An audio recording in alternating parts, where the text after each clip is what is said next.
ધુમાડાના ગોટા અને તૂટેલી જમીન વચ્ચે સંઘર્ષ તીવ્ર બનતા સશસ્ત્ર ટેન્કો યુદ્ધના મેદાનમાં આગળ વધે છે.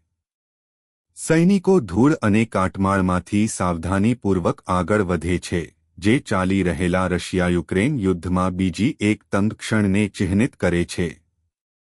આધુનિક યુદ્ધની કિંમતની એક સ્પષ્ટ યાદ અપાવે છે, જે વાસ્તવિક સમયમાં પ્રગટ થાય છે. હવે બ્રેકિંગ યુએસ અર્થતંત્ર ચેતવણીના સંકેતો બતાવી રહ્યું છે. એક લાલ તીર બજારમાંથી પસાર થતા શેરબજારમાં ભારે ઘટાડો થયો છે. ડોલર ઘટ્યો છે, આત્મવિશ્વાસ તૂટ્યો છે અને વોલ સ્ટ્રીટમાં ભય ફેલાયો છે. નિષ્ણાતો ચેતવણી આપે છે, આ મંદી વિશ્વને અસર કરી શકે છે. વધુ અપડેટ્સ આવી રહ્યા છે. ભવિષ્ય અહીં છે. કૃત્રિમ બુદ્ધિ પહેલા કરતાં વધુ ઝડપથી વિકસી રહી છે. હ્યુમનોઇડ રોબોટ્સ હવે વાસ્તવિક સમયમાં વિચારે છે, શીખે છે અને ક્રિયાપ્રતિક્રિયા કરે છે. હોલોગ્રાફિક ડેટા અને આગામી પેઢીની ટેકનોલોજી દ્વારા સંચાલિત આ આવતીકાલને ફરીથી વ્યાખ્યાયિત કરતી નવીનતા છે. Breaking news. એક શક્તિશાળી ભૂકંપે શહેરને વેરવિખેર કરી નાખ્યું છે. હવા ધૂળથી ભરાઈ જતા ઇમારતો કાટમાળમાં ફેરવાઈ ગઈ છે. બચાવ ટીમો સમય સામે દોડી રહી છે, બચી ગયેલા લોકોને શોધી રહી છે. આ એક વિકાસશીલ કટોકટી છે. સ્ટેડિયમમાં કેવી રાત. મેદાન પર ધમાકેદાર પ્રદર્શન થતાં જ ભીડ ઊભી થઈ ગઈ છે. ફોલ્લા પડતા દોડ, કચડી નાખતા ટેકલ અને શુદ્ધ શક્તિથી ગોળીબાર. અને અહીં છે વિજી ગોલ. ફૂટબોલ તેના શ્રેષ્ઠ સ્તરે.